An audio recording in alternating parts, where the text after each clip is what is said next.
Κύριε Δήμαρχε, αξιότιμε κύριε Πρόεδρε Πρωτοδικών, κύριε Εισαγγελέα Πρωτοδικών, κυρίες Ειρηνοδίκες, κύριε Επίτιμε Εφέτη, κύριε εκπρόσωπε του Διοικητή της Τρίτης Μηχανοκίνητης Ταξιαρχίας, κύριε Πρόεδρε Δημοτικού Συμβουλίου, κυρίες και κύριοι Δημοτικοί Σύμβουλοι, κυρίες και κύριοι Πρόεδροι Σωματείων και Συλλόγων της περιοχής μας, αξιότιμες και αξιότιμοι κύριοι προσκεκλημένοι.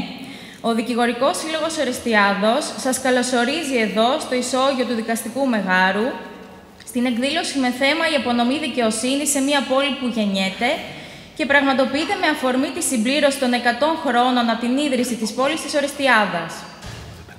Συμπίπτει δε αυτό το γεγονός με την έναρξη λειτουργίας του Ειρηνοδικείου.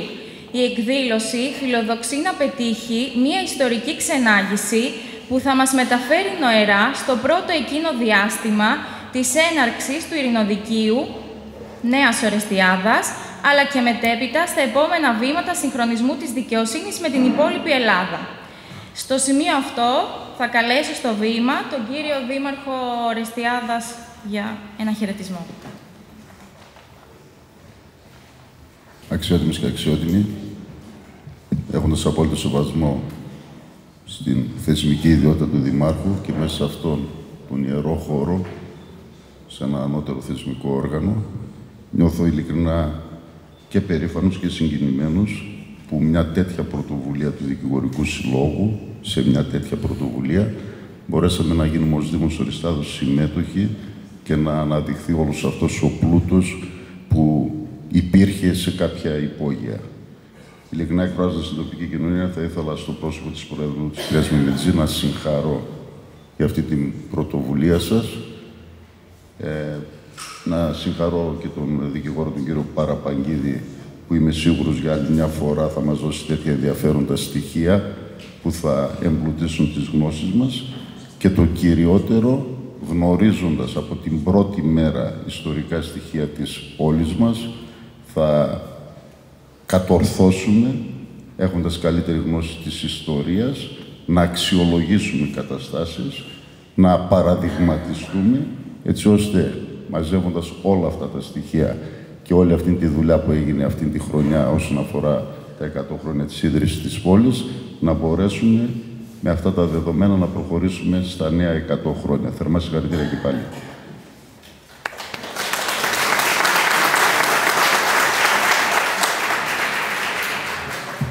Σας ευχαριστούμε.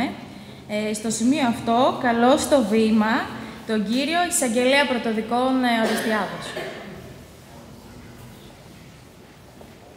Ευχαριστώ πολύ. Καλησπέρα σας, κυρίες και κύριοι. Δεν θα σας κουράσω. Θέλω μόνο να πω ότι όταν κανείς κοιτάζει και αναγνωρίζει τις ρίζες του, αυτό είναι πάρα πολύ σημαντικό, γιατί ταυτόχρονα του δίνει μια προοπτική για το μέλλον. Και οι ρίζες της Ορεστιάδος και ειδικότερα του νομικού κόσμου βρίσκονται σήμερα εδώ, χάρη στην προσπάθεια του Δικηγορικού Συλλόγου. Και για το λόγο αυτό θα πρέπει να δώσουμε τα συγχαρητήριά μας εκ προημίου στο Δικηγορικό Σύλλογο και σε όσους άλλους ανεπλάκησαν σε αυτή την προσπάθεια, διότι μας φέρνουν πάρα πολύ κοντά στις μνήμες του παρελθόντος. Ευχαριστώ πάρα πολύ και ελπίζω να απολαύσετε τη σημερινή εκδήλωση. Ευχαριστώ. Σας ευχαριστούμε πολύ. Στο σημείο αυτό, καλώ στο βήμα τον κύριο Πρόεδρο Πρωτοδικών Ορεστιάδος.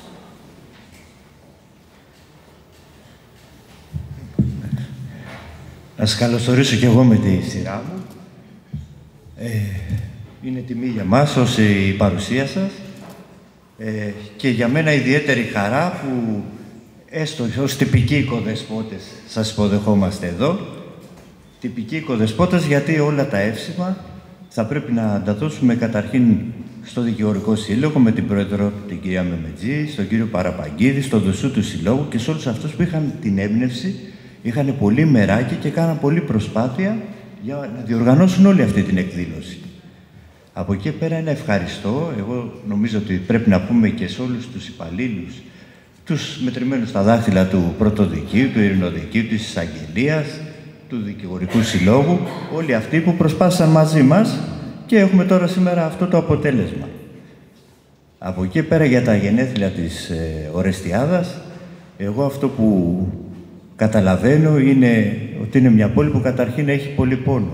Δείχνει την προσφυγιά, τόσους ανθρώπους που ξεριζώθηκαν και ξεκίνησαν και εδώ να κάνουν και κάνανε το δικό τους σκόπο και φτάσανε εκεί που φτάσανε και προκόψανε και δημιούργησαν κάτι καινούριο. Γι' αυτό λοιπόν πιστεύω ότι εκτός από τον ξεριζωμό και όλα αυτά που πρέπει να θυμόμαστε, συμβολίζει η Ορεστιάδα και μια καινούρια αρχή. Για όλους εσάς που μετά από 100 χρόνια, τα παιδιά τους, απογόνους όλους που μπορέσαν και κάναν την προσπάθειά τους και με τη φιλοξενία σας και με το καλή σας πίστη, την καλή σας πρόθεση, μας δέχεστε εδώ πέρα και μας φιλοξενείτε και εργαζόμαστε και ζούμε μαζί σας. Αυτά. Ευχαριστώ και πολύ.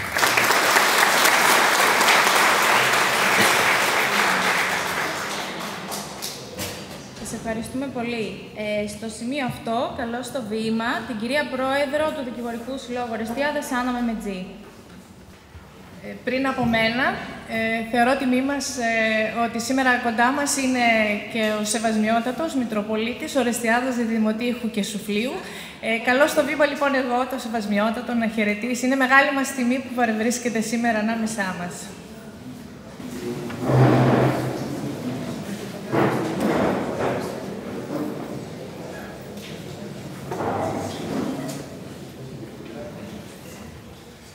Εντιμότατε κύριε Δήμαρχε,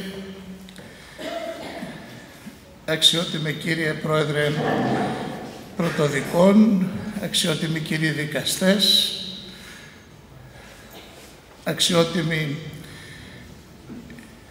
αξιότιμα μέλη του Δημοτικού Συμβουλίου, αξιότιμοι κυρίες και κύριοι που υπηρετείτε την δικαιοσύνη και λοιποί δικαστική λειτουργή, αξιότιμα μέλη του του Δικηγορικού Συλλόγου Ορεστιάδος.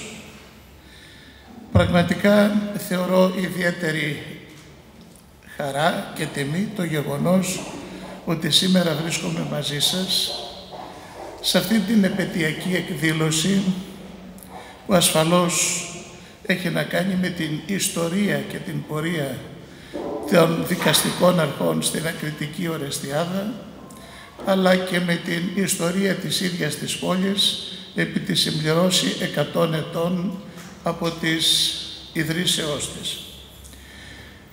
Η προσφορά της δικαιοσύνης σε έναν τόπο ασφαλώς είναι ουσιαστική υπόθεση, διότι εξασφαλίζει την γαλήνη, εξασφαλίζει την ένομη τάξη, εξασφαλίζει τις προϋποθέσεις για να προχωρήσει αυτός ο τόπος στην ευημερία και στην πρόοδο. Ασφαλώς θα πρέπει να θυμηθούμε όλους εκείνους οι οποίοι έβαλαν τα θεμέλια για αυτήν την μεγάλη υπόθεση το 1923, να θυμηθούμε όλους εκείνους οι οποίοι υπηρέτησαν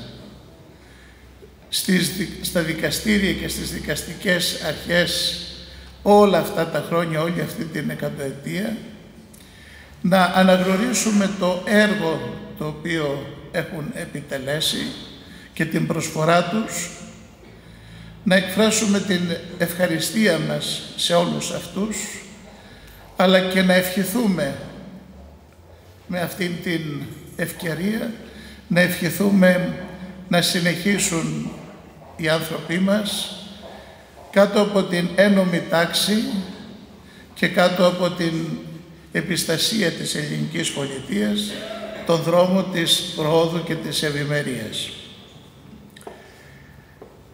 Ασφαλώς όλοι εσείς που μετέχετε αυτής της διαδικασίας της απονομής της δικαιοσύνης γνωρίζετε πάρα πολύ καλά ότι κατά τον νόμο υπάρχει το δίκαιο, είναι ο νόμος, αλλά υπάρχει και το δίκαιο του Θεού που είναι η αγάπη, η επίοικια, η συμπόρευση Και βέβαια έχει κανείς πάντοτε να κάνει ανάμεσα στο Θείο Νόμο και στον ανθρώπινο νόμο. Νομίζω ότι η σύζευξη αυτών των δύο και η προσπάθεια να τηρηθούν οι αναλογίες, νομίζω ότι μπορεί να αποβεί επωφελής για έναν τόπο, προκειμένου να μην διαταράσσεται η ένομη τάξη αφενός, αλλά και να μην έχουμε εσωτερικές συγκρούσεις και αντιθέσεις.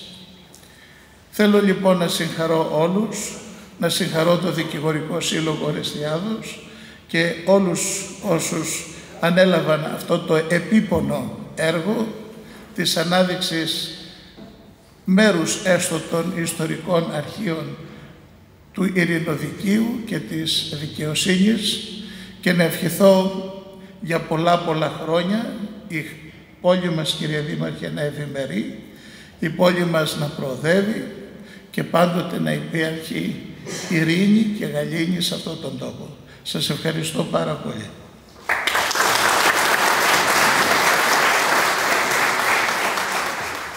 Αξιότιμες και αξιότιμοι προσκεκλημένοι, σας καλωσορίζω και εγώ με τη σειρά μου στην εκδήλωση αυτή που άοκνα και για πολλές μέρες ετοιμάζαμε τα μέλη του Δικηγορικού Συλλόγου Ορεστιάδας ως την προσφορά μας στη νέα Ορεστιάδα που φέτος γιορτάζει τα 100 της χρόνια. Αυτή εξάλλου ήταν και η αφορμή για την έναρξη της έρευνας στα βιβλία του Ειρηνοδικείου Ορεστιάδας, που στη συνέχεια οδήγησε στην έρευνα στα βιβλία του Ειρηνοδικείου Διδημοτήχου. Όπως και η πόλη, έτσι και το Ειρηνοδικείο, όντας μια από τις εκφάνσεις του ελληνικού κράτους, στην εσχατιά ή στην αρχή της πληγωμένης αλλά αξιοπρεπούς μας πατρίδας, ξεκίνησε από το μηδέν.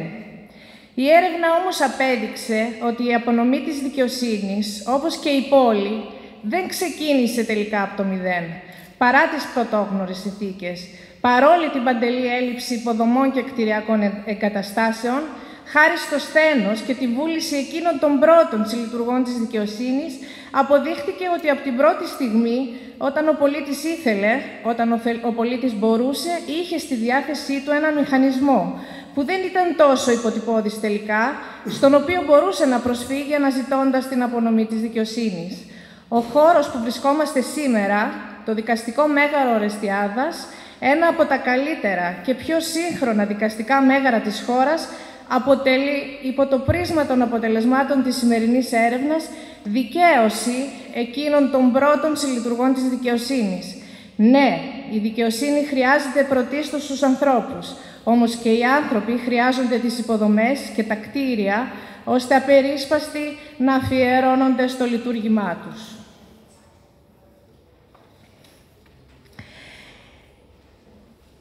Είναι γεγονός ότι ο Δικηγορικός Σύλλογος Ορεστιάδας, ως νομικό πρόσωπο δημοσίου δικαίου, υπάρχει τα τελευταία 40 χρόνια, όσα και η ύπαρξη του Πρωτοδικείου. Όμως, το αόρατο νήμα του χρόνου μας συνδέει με όλη εκείνη τη σειρά των συναδέλφων μας, που ξεκίνησαν ακριβώς 100 χρόνια πριν και συνεχίζουμε μέχρι και σήμερα να υπηρετούμε τη δικαιοσύνη στο βορειότερο και πιο απομακρυσμένο σημείο της χώρας, όπως και τότε, μακριά από τα κέντρα. Και όπως και τότε, έτσι και τώρα, ό,τι μας προσφέρει η πολιτεία, εμείς προσπαθούμε να το διατηρήσουμε και να το κάνουμε ακόμη πιο όμορφο, ακόμη πιο αξιοπρεπές. Ο διάκοσμος που θα κοσμεί πλέον μόνιμα το ισόγειο του δικαστικού μεγάρου, με τη συνδρομή του Δήμου Ορεστιάδας και την Επιτροπή για τα 100 χρόνια της Νέας Ορεστιάδας, είναι η απόδειξη. Όμως, όπως και τότε, έτσι και τώρα, οι άνθρωποι είναι αυτοί που δημιουργούν έστω και από το μηδέν. Γι' αυτό, λοιπόν, θα πρέπει να ευχαριστήσω από καρδιάς όλα τα μέλη και μη του Δικηγορικού Συλλόγου Ορεστιάδας, για να έχουμε όχι μόνο τη σημερινή εκδήλωση, αλλά και τον διάκοσμο. Είναι συγκινητική ανταπόκριση σε όποιον ζητήθηκε να συνδράμει, ο καθένας στο μερίδιο που το αναλογούσε.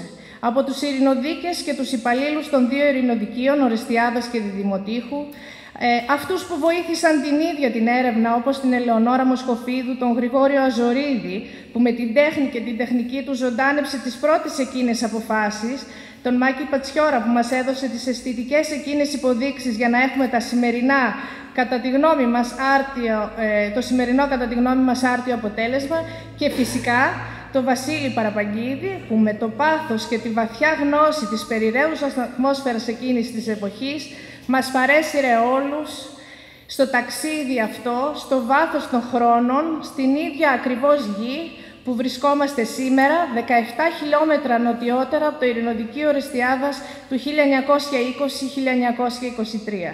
Εύχομαι να είναι για όλους μας σήμερα το ταξίδι αυτό το ίδιο συναρπαστικό.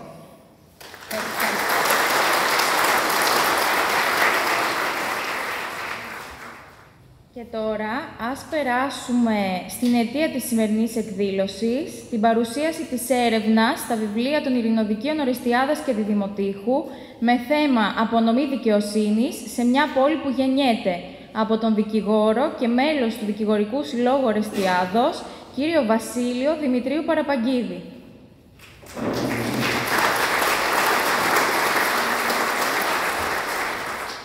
Αξιότιμες κυρίες και κύριοι, καλησπέρα σας και από μένα.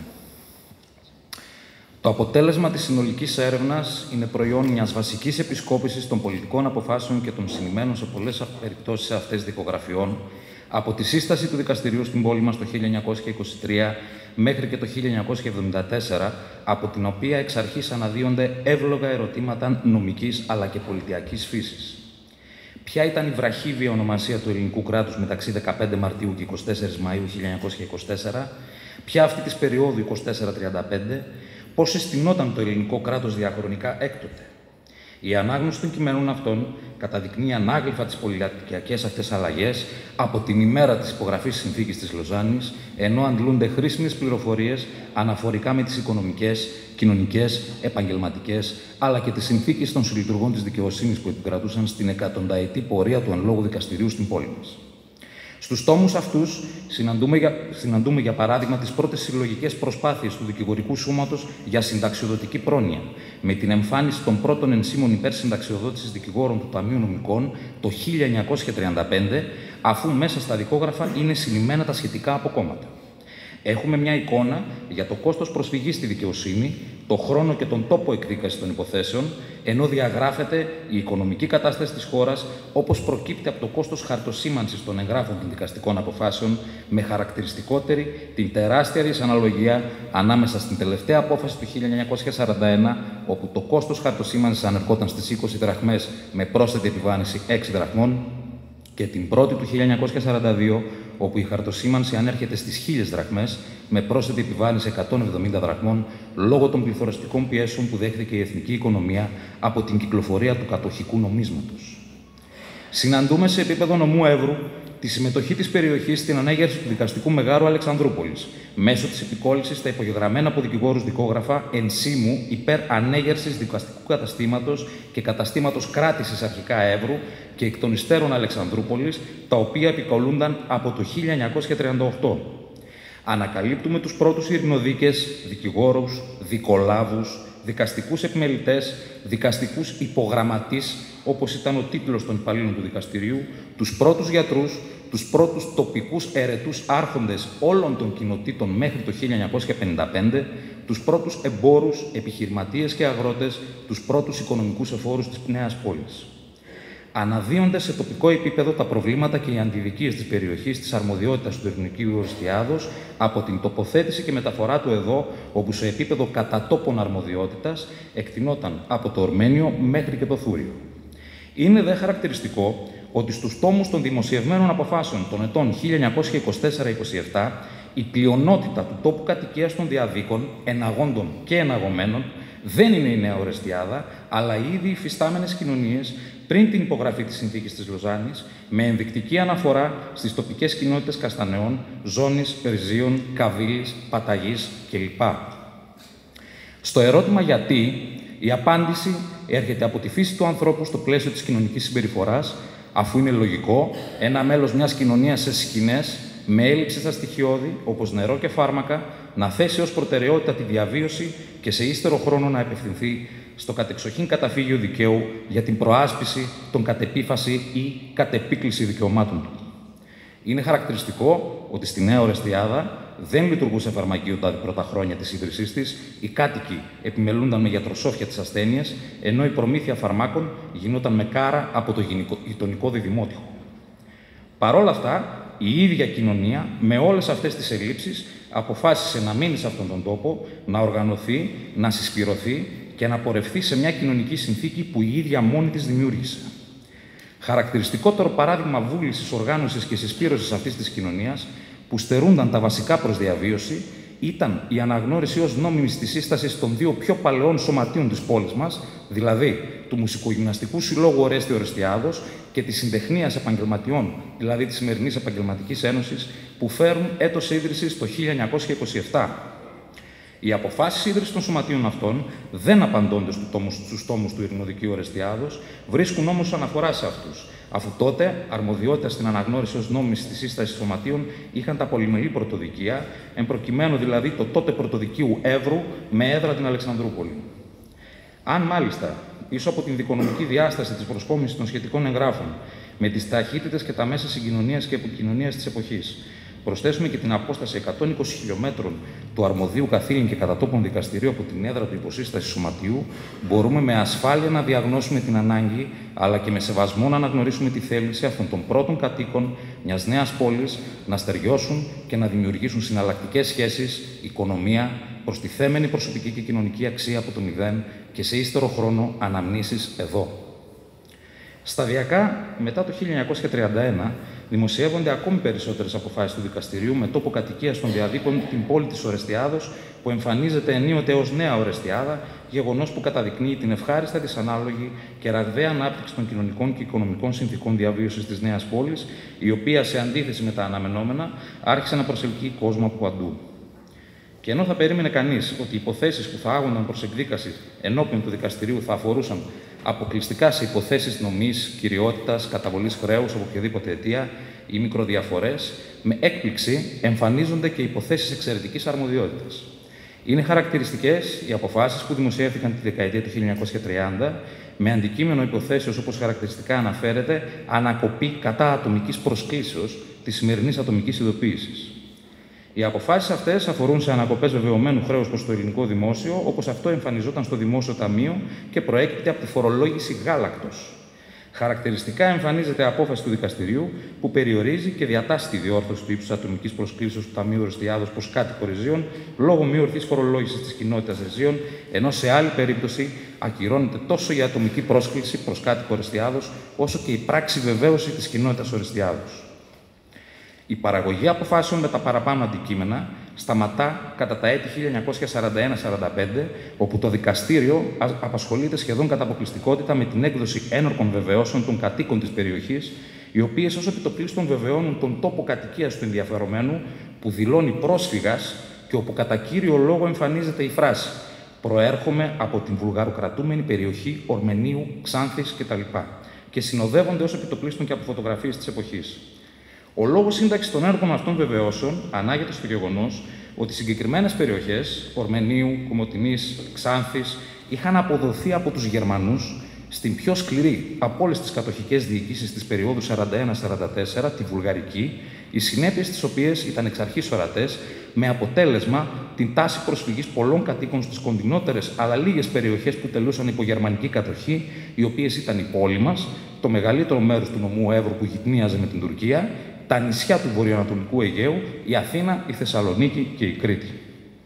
Στο σημείο αυτό πρέπει να αναφέρουμε ότι την ίδια περίοδο και συγκεκριμένα το έτος 1943 εξαφανίζονται οριστικά και αμετάκλητα και τα ονόματα διαδίκων εβραϊκής καταγωγής, όπως Ιακώβ, Σολομών, Μωυσής, που ήταν μέχρι τότε κάτοικοι Ορεστιάδος, προερχόμενοι από την παλιά Ορεστιάδα και οι οποίοι συνελήφθησαν όλοι στις 4 Πέμπτου του 1943, μεταφέρθηκαν σε στρατόπεδα συγκέντρωσης, διασώθηκαν μόνο 3 και δεν ξαναγύρισε κανένας στον τόπο καταγωγής του.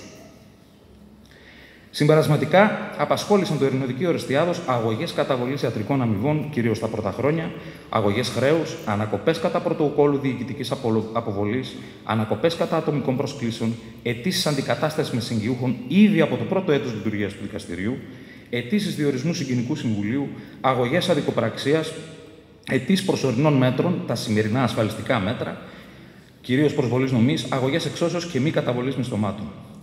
Αν μάλιστα προσθέσει κανείς την αρμοδιότητα για τη σύνταξη εκθέσεων εμφάνισης και ανάληψης υπηρεσίας δημοσίων υπαλλήλων, την ανακήρυξη υποψηφίων των δημοτικών εκλογών και την έλλειψη συμβολιογράφων, με συνέπεια ο εκάστοτε ειρηνοδίκης να εκτελεί και χρέη συμβολιογραφούντος ειρηνοδίκου, καταλήγουμε με απόλυτη ασφάλεια στο συμπέρασμα ότι το ειρηνοδικείο ήταν ένα δικαστικό πολυεργαλείο και ένας μοχλός ισορροπίας ανάμεσα στη διοίκηση και στον διοικούμενο, που δεν δίσταζε να αναγνωρίσει την αδικία, την αμέλεια ή την παραδρομή.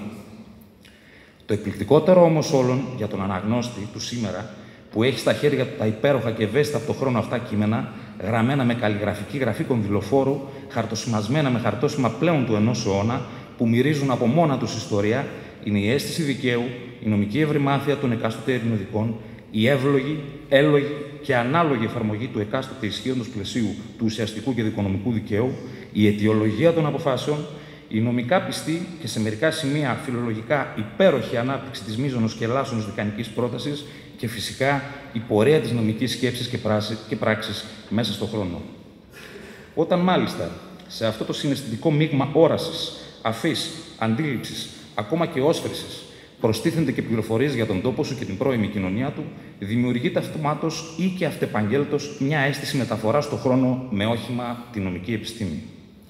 Πρέπει να τονιστεί όμως ότι όλα τα παραπάνω δεν θα ήταν δυνατόν να συμβούν εάν δεν υπήρχε η αίσθηση επαγγελματισμού και καθήκοντος ήδη από τους πρώτους λειτουργούς του δικαστηρίου, που φρόντισαν να διαφυλάξουν το τότε διαδικαστικό ή τυπικό αρχείο τους σε δύσκολες έως πρωτόγνωρες συνθήκες, αρχικά σε σκηνές και εν συνεχεία σε πληθόπτιστα κτίρια που φύτρωναν χόρτα όχι μόνο στους τοίχους τους, αλλά ακόμα και στο εσωτερικό τους, με αποτέλεσμα αυτό το αρχείο σήμερα να έχει καταστεί ουσιαστικά και νομικά ιστορικό.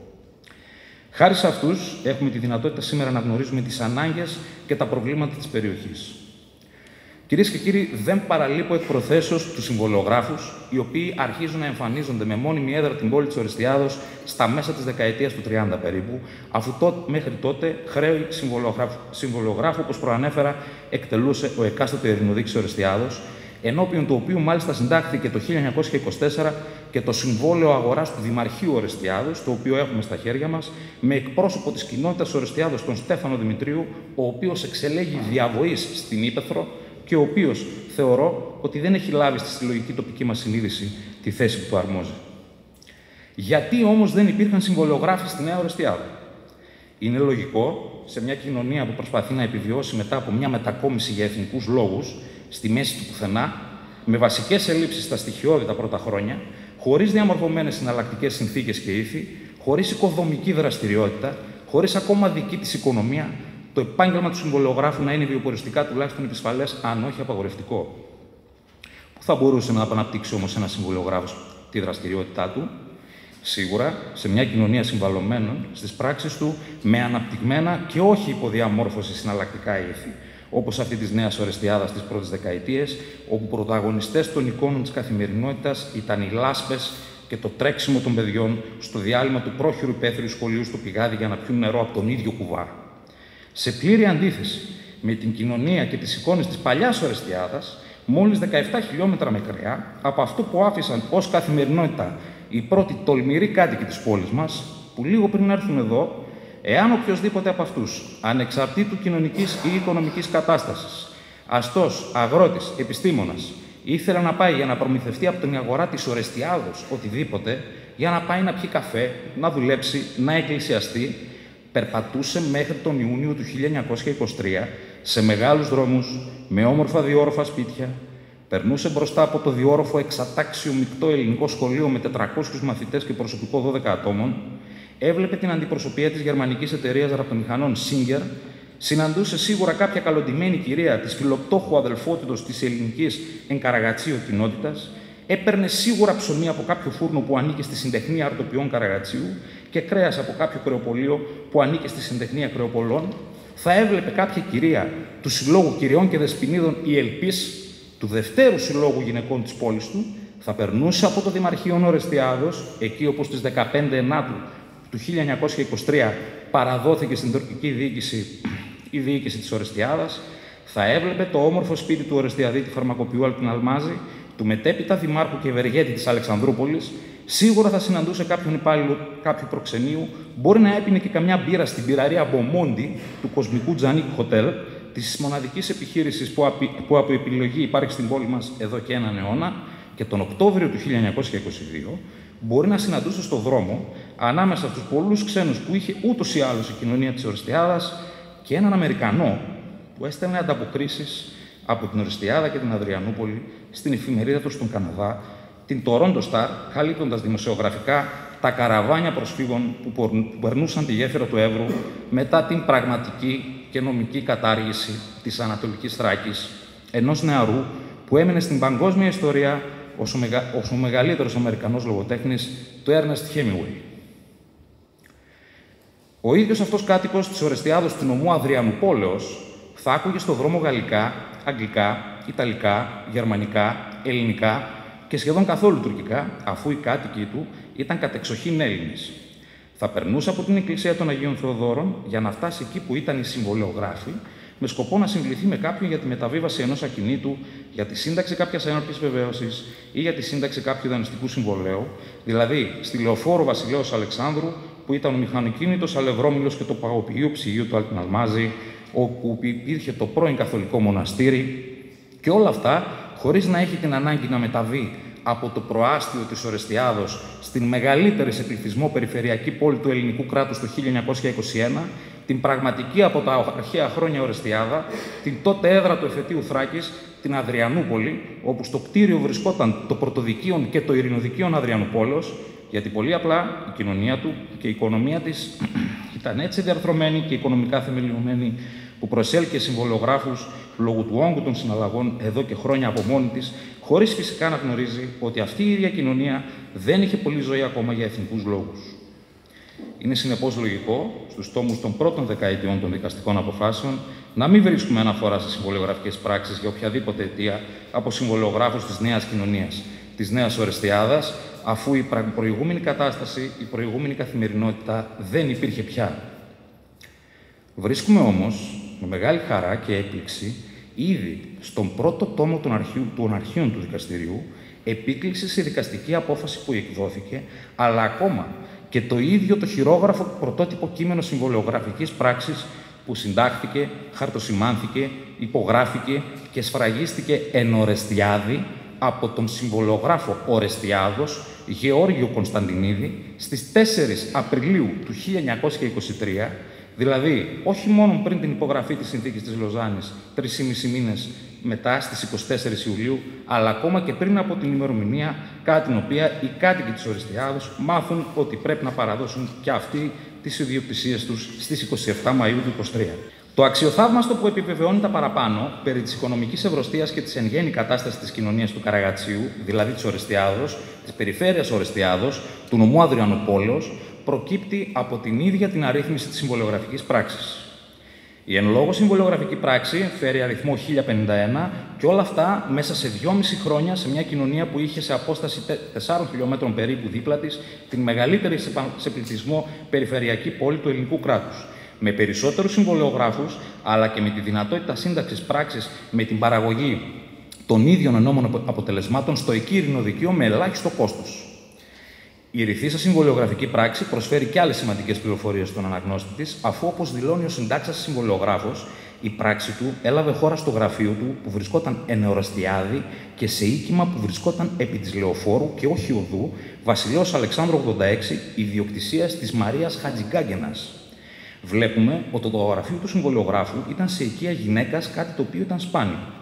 Εμφανίζονται μάρτυρες ενώπιον του Έλληνες πολίτες, δηλαδή πολίτες και κάτοικοι μιας κοινωνίας και ενός γεωγραφικού τμήματος που υπαγόταν κατά τη σύνταξη και υπογραφή τους στην ελληνική εθνική κυριαρχία της, και συγκεκριμένα ένας δάσκαλος του Ελληνικού Σχολείου Καστανεών, κάτοικος Καστανεών, της περιφέρειας Ορεστιάδος, ονόματι Δημήτριος Μητακίδης, και ένας γεωργός, κάτοικος Ορεστιάδος, ονόματι Παπαγεωργίου Κωνσταντίνου, για να συνομολογήσουν μία σύμβαση μεταξύ δύο ανθρώπων, που ο ένας από αυτούς έπαιξε ίσως τον πρωταγωνιστικότερο ρόλο για τη δημιουργία της πόλης μας μόλις 60 μέρες αργότερα. Ο πρώτος συμβαλόμενος λοιπόν ήταν ένας κάτοικος Ορεστιάδος, επαγγέλματος δικηγόρος και δημοσιογράφος, ονόματι Αθανάσιος Ζαρδαλίδης, ο οποίος με τις ανταποκρίσεις του προς τη Γενική Διοίκηση Θράκης από την Ορεστιάδα μετέδιδε τον παλμό και την εν γέννη κατάσταση των εκεί κατοίκων κατά τα χρόνια της ελληνικής διοίκησης τα έτη 1920-23. Ο δε δεύτερος συμβαλόμενος μνημονεύεται από όλους τους ιστοριογράφους της περιοχής μας, είναι ένας γεωργός κάτοικος Ορεστιάδας,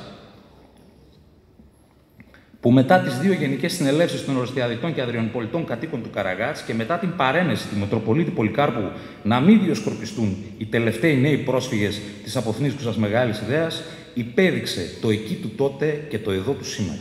Και δεν είναι άλλος από τον ίδιο τον Κωνσταντίνο Περεντίδη. Η συμβολιογραφική λοιπόν αυτή πράξη που συνομολογήθηκε ενώπιον Έλληνα συμβολιογράφου και επικολλήθηκε με ελληνικά χαρτόσημα και σφραγίστηκε από συμβολιογραφική σφραγίδα του ελληνικού κράτους σε γεωγραφική περιοχή όπου ασκούνταν η εθνική κυριαρχία, συνεχίζει να μας εκπλήσει αφού αποτέλεσε σε ύστερο χρόνο αποδεικτικό έγγραφο επικαλούμενο στα σχετικά μιας κατά τα φαινόμενα μάλλον εικονικής αντιδικίας, μαζί με την αγωγή, τις προτάσεις, το αποδεικτικό επίδοσης, τα πρακτικά της δίκης, το εκτελεστό της απόγραφο, αλλά και το πλήρες κείμενο της απόφασης, όπου ο δικαστής στην υπαριθμόν 6/1924 απόφασή του, αναφερόμενος στο ιστορικό της διαφοράς μεταξύ των διαδίκων, αναγνωρίζει ως νόμιμη και έγκυρη την αξίωση του ονάγοντος, αφού λαμβάνει υπόψη του ως αποδεικτικό έγγραφο της διαφοράς το κεκυρωμένο αντίγραφο του υπαριθμών 1051 και από την 4η Απριλίου 1923 συμβολιογραφικού εγγράφου του συμβολιογράφου Τέος Ορεστιάδος Γεωργίου Κωνσταντινίδη. Στη νομική φιλολογική πρακτική, η χρήση του όρου τέος, δηλαδή μιας προϊφιστάμενης συμπεριφοράς ή κατάστασης ενός προϊφιστάμενου αντικειμένου ή υποκειμένου, χρησιμοποιείται για να προσδιορίσει αυτό που υπήρξε κάποτε αλλά δεν υπάρχει πια. Εν προκειμένου, ο δικαστής, ενώπιον του οποίου εισήχθη η συγκεκριμένη διαφορά, αναφέρεται σε συμβολιογράφο Τέος Ορεστιάδος και όχι σε Τέος συμβολιογράφο Ορεστιάδος. Αναφέρεται δηλαδή σε κάποιον συμβολιογράφο που συμβολιογραφούσε ακόμη τότε, αλλά αλλού ή αλλαχού, όπως έλεγαν τότε, αλλά η πράξη του, το έγγραφό του δηλαδή, συντάχθηκε όταν η ιδιότητά του είχε έδρα που υπήρξε κάποτε, αλλά δεν υπάρχει πια. Ο δικαστής λοιπόν με την αναφορά του στο συμβολιογράφο Τέος Ορεστιάδας και όχι στον Τέος συμβολιογράφο Ορεστιάδας, δίνει με τον πλέον επίσημο τρόπο την απάντηση στο αιώνιο πλέον ερώτημα Ορεστιάδα ή Νέα Ορεστιάδα. Νέα Ορεστιάδα σαφώς. Το στοιχείο όμως που μέσα από αυτό το υπέροχο ταξίδι στη νομική και τοπική πληροφορία, μέσα από τις αποφάσεις του δικαστηρίου της πόλης μας, προκαλεί τη μεγαλύτερη εντύπωση είναι το ίδιο αυτό αντικείμενο το οποίο περιέχει την ανάγλυφη αυτή αποτύπωση που δημιουργείται άπαξ και είναι συγκεκριμένη και για συγκεκριμένη και αποκλειστική χρήση από συγκεκριμένα και ορισμένα ειδικά προς τούτο πρόσωπο, που τίθεται μέχρι και σήμερα σε έγγραφα με σκοπό να τα πιστοποιήσει και να τα επικυρώσει, αντί ή μαζί με την υπογραφή του δικαστή ή του δικαστικού υπαλλήλου. Το αντικειμένου δηλωτικού της νόμιμης υπόστασης και εγκυρότητας της υπηρεσίας που εκδιδόταν το εκάστοτε έγγραφο της δικαιοδοσίας του, δηλαδή η ίδια η σφραγίδα του Ειρηνοδικείου Ορεστιάδος, τα πρώτα έτη της λειτουργίας στον τόπο μας. Η σιδερένια αυτή σφραγίδα, με την οποία θεωρούνται όλα τα εκδιδόμενα έγγραφα του δικαστηριού, είτε πρόκειται για εκτελεστές αποφάσεις, είτε για βεβαιώσεις, είτε για συμβόλαιο του συμβολογραφούν του Ειρηνοδίκου, η οποία κατά τα πρώτα χρόνια είναι διάκριτη και ευκρινέστατη και η οποία στο τέλος της χρήσης της εμφανίζεται πλέον αχνά στη θεώρηση των αποφάσεων, είχε διάρκεια 5 έτη και συγκεκριμένα μέχρι το 1927. Πρόκειται για μια στρογγυλή σφραγίδα, χωρίς απεικόνιση στο κέντρο της πολιτιακής υπόστασης ή του φορέα που υπάγεται, όπως για παράδειγμα Βασίλειο της Ελλάδας, Ελληνική Δημοκρατία, Υπουργείο Δικαιοσύνης. Είναι μια απλή σφραγίδα που αναγράφει απλά και κυκλικά Ειρηνοδικείων Ορεστιάδος 1922. Και εκεί αρχίζουν ξανά τα παιχνίδια της ιστορίας και το ταξίδι στον χρόνο. Όπως αναφέρθηκε παραπάνω, με την περιέλευση της Θράκης στο ελληνικό κράτος και με τον νόμο 29-22 του 20, συστάθηκε στην Αδριανούπολη εφετείο, στη δικαιοδοσία του οποίου υπάγονταν όλες οι διαφορές των νομών Εύρου, Αδριανουπόλεως, Ροδόπης, 40 εκκλησιών, Καλυπόλεως, Ρεδεστού, Ξάνθης και στην Αδριανούπολη λειτουργούσε από το 1920 το Πρωτοδικείον και το Ειρηνοδικείον Αδριανουπόλεως. Γιατί λοιπόν Ειρηνοδικείον Ορεστιάδος, γιατί Ειρηνοδικείο Ορεστιάδος με αναφορά στη σφραγίδα του το έτος ίδρυσής του και γιατί 1922 αφού εμείς είμαστε εδώ από το 1923. Η απάντηση έρχεται από την ίδια την ιστορία, αλλά και από τα σχετικά φε. Με την ανακοχή των Μουδανιών τον Σεπτέμβριο του 1922, σαν εχθές, συμφωνήθηκε ότι το σύνορο του ελληνικού κράτους θα αποτελεί ορούς του ποταμού Εύρου. Η τέος Ορεστιάδα, λοιπόν, σύμφωνα με τον Ειρηνοδίκη του 1924, είναι ακόμα Ελλάδα, είναι ελληνικό κράτος. Με την εγκατάλειψη και απόδοση από το ελληνικό κράτος και της Ανατολικής Θράκης στην Τουρκία και την δημιουργία νέου κύματος προσφύγων από εκεί, 30 μόλις μέρες μετά την Μικρασιατική καταστροφή, ο πληθυσμός της Ορεστιάδος και του λεγόμενου Τουργώνου του Καραγάτση πολλαπλασιάζεται απότομα. Η Αδριανούπολη δεν είναι πλέον Ελλάδα και δυνάμει του σχετικού ΦΕΚ καταργείται και το εφετείο Αδριανουπόλεως και η έδρα του μεταφέρεται προσωρινά, μέχρι και σήμερα, στην Κιουμουλτζίναν, δηλαδή την Κομοτηνή. Η απότομη πολυπληθής και ως επιτοπλίστων αστική καταγωγή των προσφύγων δημιουργεί την ανάγκη σύστασης δικαστηρίου στην περιοχή για την κάλυψη των αναγκών της νέας θνησιγενούς κοινωνίας, αλλά κυρίως προς υπόδειξη από την κεντρική διοίκηση προς τους νέους πρόσφυγες ότι το κράτος και οι υπηρεσίες του είναι εδώ και μέχρι εδώ. Μέχρι δηλαδή τα σύνορα του ποταμού Εύρου, προκειμένου να καθησυχάσει τους νέους προσφυγικούς πληθυσμούς.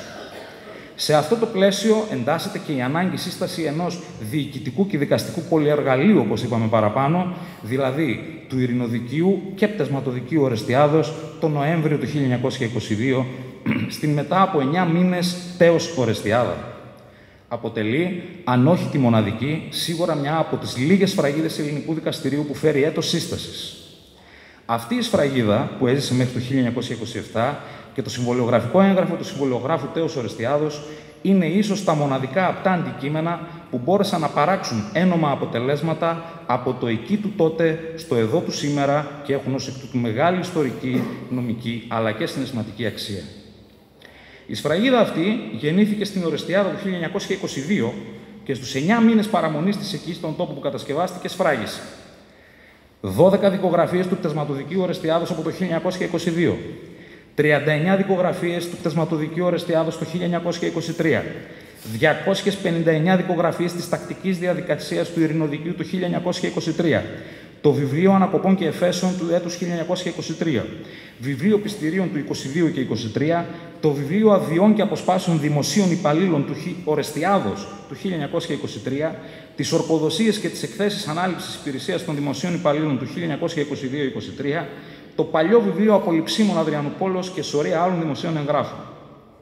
Αυτή η σφραγίδα, μαζί με όλες τις υπάρχουσες πολιτικές και ποινικές δικογραφίες του δικαστηρίου, το βιβλίο Εισερχομένων-Εξερχομένων, έναν φάκελο χρήσιμο εγκυκλίων για την ταμιακή υπηρεσία Ορεστιάδος, 8 τόμους Οθωμανικών νόμων, ένα Ευαγγέλιο για τους χριστιανούς, ένα Κοράνιο για τους μουσουλμάνους, μια παλιά διαθήκη για τους Ισραηλίτες μάρτυρες, το αλφαβητικό ευρετήριο των τυχών των αναστολών ποινών και τα ΦΕΚ του 1923 μπήκαν σε ένα ξύλινο καρφωμένο κυβότιο από τον γραμματέα του δικαστηρίου Ευθύμιο Θανασούλα, φορτώθηκαν σε ένα βαγόνι και μεταφέρθηκαν μετά από τη σχετική παραγγελία του εισαγγελέα Ορεστιάδος και παραδόθηκαν με την έδρα, τις καρέκλες, το εδόλιο, τα ερμάρια, ακόμα και τη θερμάστρα και τα κομμωδίνα, στις 13 Σεπτεμβρίου 1923 στο αρρωγό Ειρηνοδικείου Διδημοτήχου, όπου εκεί η σφραγίδα αυτή φιλοξενήθηκε για λίγο, μέχρι να έρθει λίγο αργότερα, μόλις 17 χιλιόμετρα από εκεί που επικύρωσε τα πρώτα της έγγραφα, για να λειτουργήσει επικουρικά στην αρχή,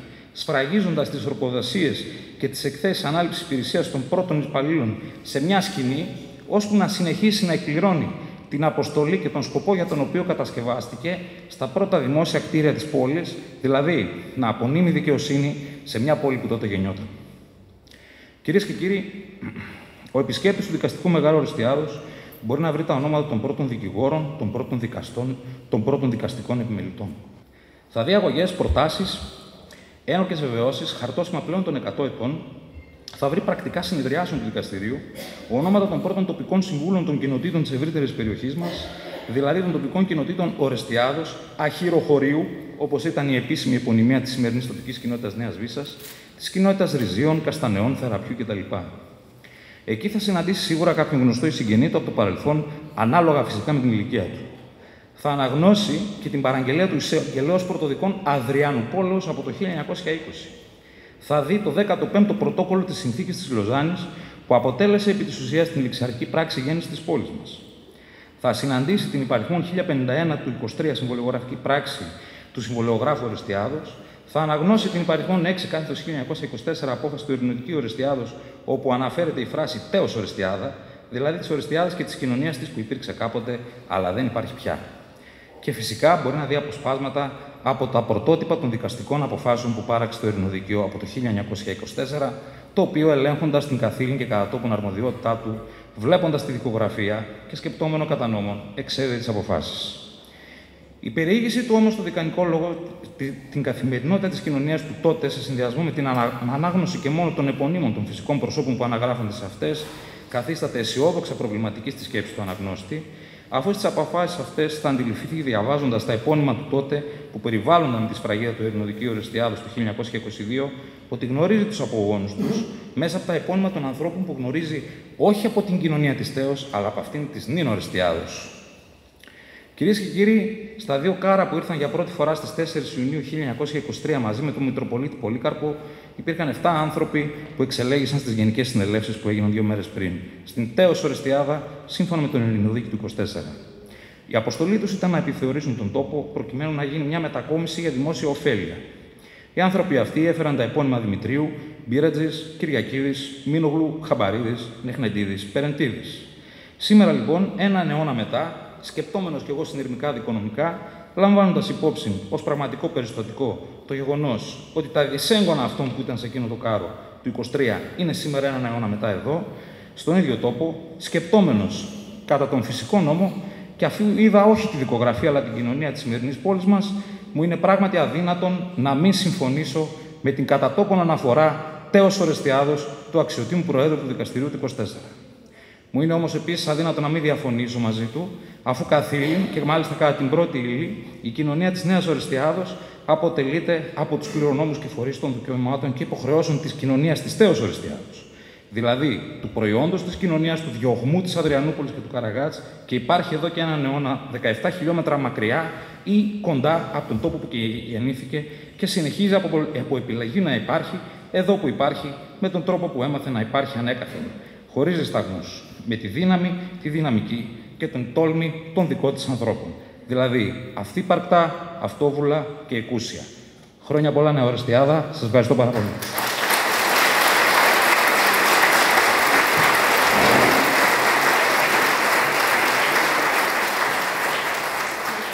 Πολύ για την τόσο όμορφη ομιλία. Τώρα θα ακολουθήσει μια ξενάγηση. Αρχικά θα γίνει μια παρουσίαση του εσωτερικού διακόσμου από τον κεντρικό μας ομιλητή, κύριο Βασίλειο Παραπαγκίδη, και στη συνέχεια θα έχετε τη δυνατότητα να περιηγηθείτε και εσείς στο διάκοσμο, να δείτε τα επεξηγηματικά καρτελάκια με τη συνοδεία νερού ή αναψυκτικού από τον μπουφέ που σας περιμένει πίσω αριστερά. Κυρίες και κύριοι, να πω καταρχάς ευχαριστώ πάρα πολύ για την υπομονή σας. Φροντίσαμε να φτιάξουμε ένα χώρο που να έρχεται κάποιος και να αντιλαμβάνεται τι συμβαίνει, και με αφορμή τα 100 χρόνια μπήκαμε σε μια τέτοιου είδους διαδικασία. Αυτή η απόφαση που βλέπετε στα δεξιά σας είναι η πρώτη απόφαση η οποία δημοσιεύθηκε σε δικαστήριο στην Ορεστιάδα τον Μάιο του 1924. Βλέπετε επάνω ότι η απόφαση εκδόθηκε στο όνομα της ελληνικής πολιτείας. Αυτή ήταν η πολιτιακή αλλαγή, δεν αναφέρεται ελληνική δημοκρατία βασίλειων της Ελλάδος. Ήταν η μικρή εκείνη περίοδος όπου η επίσημη επωνυμία του ελληνικού κράτους, το ελληνικό κράτος συστηνόταν ως ελληνική πολιτεία. Για να συνδέσω αυτό που έλεγα προηγουμένως, τώρα λίγο πιο χαλαρός, το καταπληκτικότερο όλων σε αυτή την απόφαση είναι ότι πληροεξούσιος δικηγόρος του ενάγοντος ήταν ο κύριος Λέανδρος Στεφανάτος. Σήμερα έχουμε μαζί μας την τρίτη γενιά του συνάδελφου του Κυριάκο Στεφανάτο, ο οποίος συνεχίζει το έργο του παππού του, ο οποίος ήταν ο πρώτος δικηγόρος ο οποίος κατέθεσε δικόγραφο σε δικαστήριο εδώ στην πόλη μας. Ακολουθεί η ένοκη βεβαίωση που σας είπα από την βουλγαροκρατούμενη περιοχή ενός πρόσφυγα από την Ξάνθη. Τα επόμενα 4 κάδρα είναι τα πιο ενδιαφέροντα, μια και έχουμε και εκλογές τώρα. Είναι η αναγνώριση των πρώτων υποψηφίων των κοινοτήτων για τις δημοτικές εκλογές του 1924. Θα διαβάσετε λοιπόν εκεί μέρα μέσα επώνυμα, τα οποία είμαι σίγουρος ότι θα δείτε συγγενείς σας. Έχει και την τοπική κοινότητα Αχυροχωρίου και όχι Νέα Βίσσας, κύριε Πρόεδρε.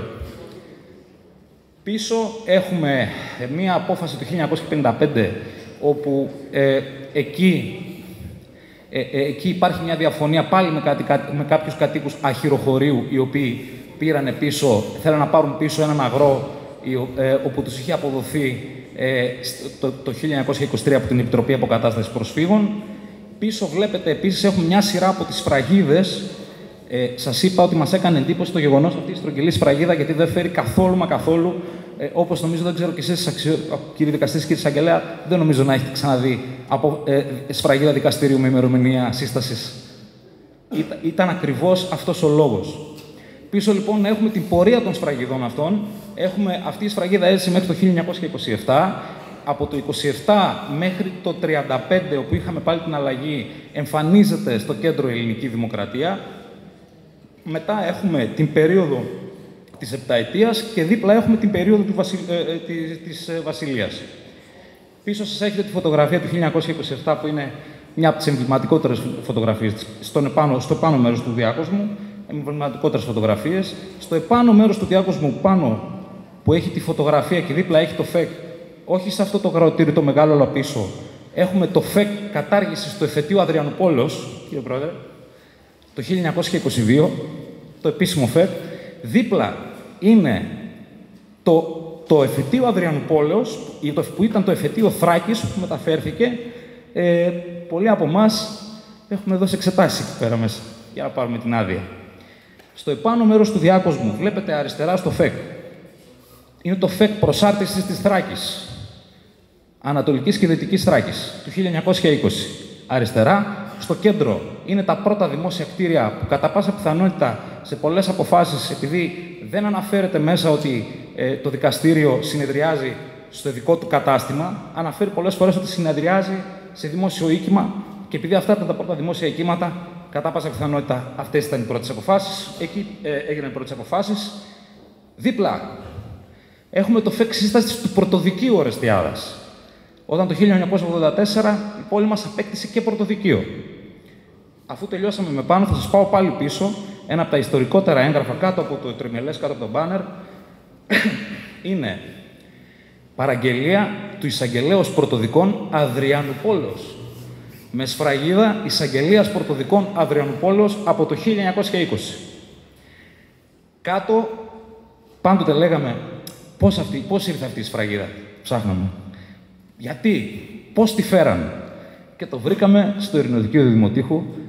Τα τρία αυτά έγγραφα που βλέπετε κάτω ακριβώς στα κάδρα, εκεί που είναι οι πρωτότυπες αποφάσεις που μπορείτε να τις δείτε, είναι το πρωτόκολλο παράδοσης παραλαβής του Ειρηνοδικείου Ορεστιάδας από μέσα το 1923, πριν δοθεί η Ορεστιάδα, πριν γίνουν τα εγγένεια της πόλης, που παραδίδεται το Ειρηνοδικείο και περιγράφει ακριβώς τι είχε μέσα το Ειρηνοδικείο.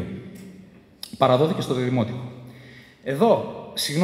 Πίσω έχουμε επίσης μια σειρά από χαρτόσημα και μια απόφαση ενός μέλους της εβραϊκής κοινότητας, όπως σας ανέφερα, η οποία εξαφανίστηκε το 1943. Και εδώ έχουμε μια δικογραφία.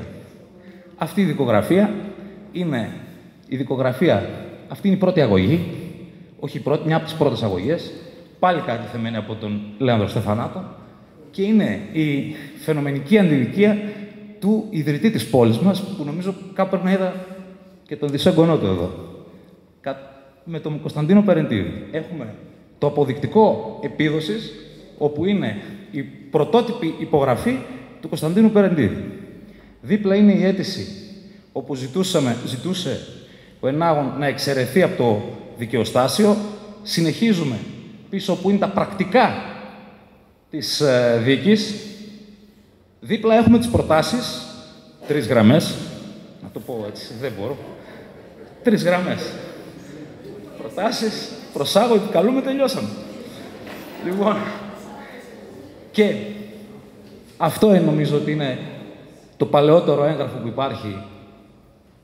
Είναι το αντίγραφο από το συμβολιογραφικό έγγραφο που υπεγράφει στην παλιά Ορεστιάδα από συμβολιογράφο Ορεστιάδος, πριν μάθουν ακόμα οι Καραγατσιάνοι ότι θα φύγουν, πριν τις 26 Μαΐου του 23 που ξέρουμε, 27 Μαΐου. Έχει ημερομηνία υπογραφής. 4 Απριλίου 1923, χαρτοσημασμένο με ελληνικά χαρτόσημα, με σφραγίδα, συμβολιογράφος Ορεστιάδος Καραγάτης, όχι εδώ, σφραγισμένο κανονικά, και λέει μέσα ότι το συμβολιογραφείο ήταν στην Λεωφόρο Βασιλέως Αλεξάνδρου 86. Ο φίλος μου Δημήτρης Μικημάς μου είπε να ψάξουμε να το βρούμε, ξέρει που είναι κιόλας, θα το βρει, είμαι σίγουρος. Και μέσα έχει και πληροφορίες φοβερές, διότι, δείτε τώρα τι γίνεται, 4 Απριλίου έγινε η συμφωνία. Συμφωνήθηκε η απόδοση, η επιστροφή, να γίνει 2 μήνες μετά. 4 Ιουνίου του 23. 4 Ιουνίου του 23 μας λέει ο Τσονίδης ότι ήρθαν τα κάρα εδώ, μαζί με τον Περεντίδη, για να υποδείξουν την πόλη. Δηλαδή, τη μέρα που γινόταν τοποφόρα η όποια αξίωση, η χαμηλή αξίωση, ήταν πάνω στο κάρο αυτοί οι δύο και ερχόντουσαν εδώ πέρα για να δούνε την πόλη.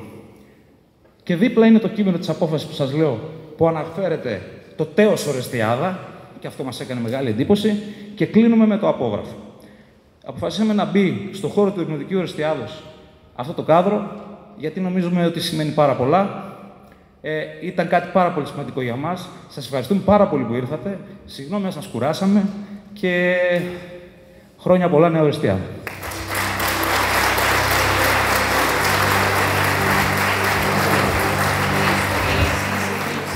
Αλλά ταυτόχρονα είμαστε ελεύθεροι να περιηγηθούμε στον χώρο, έτσι όπως μας ξενάγησε ο αγαπητός συνάδελφος Βασίλης Παραπακίδης. Σας ευχαριστώ όλους για την παρουσία σας.